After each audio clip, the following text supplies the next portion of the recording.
బులెటిన్లో మరో breaking updates చూస్తున్నాం. ఏపీలో ఏ ఒక్క రైతు సంతోషంగా లేడని, ఈ దీనస్థితికి కూటమి ప్రభుత్వమే కారణమని వైసీపీ అధినేత మాజీ సీఎం వైఎస్ జగన్ అంటున్నారు. గుంటూరు మిర్చి రైతులకు సంఘీభావం తెలిపిన ఆయన అనంతరం మీడియాతో మాట్లాడారు. కూటమి ప్రభుత్వ నిర్లక్ష్యంతో రైతులు చాలా కష్టాలు పడుతున్నారని అన్నారు. ఏ ఒక్క రైతు సంతోషంగా లేడన్న జగన్ ఏ పంటకు గిట్టుబాటు లేకుండా పోయిందని విమర్శించారు. దీంతో రైతులు బతికే పరిస్థితి లేకుండా పోయిందని ఆవేదన వ్యక్తం చేశారు ఆయన.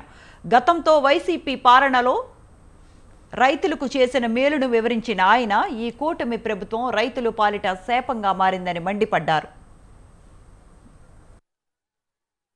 ప్రతిపక్ష నాయకుడు ఇక్కడికి వస్తున్నాడు అనంటే, రైతులతో మాట్లాడే ప్రయత్నం చేస్తున్నాడు అనంటే, కనీసం పోలీసుల భద్రత కూడా చంద్రబాబు నాయుడు గారు ఇవ్వని పరిస్థితి.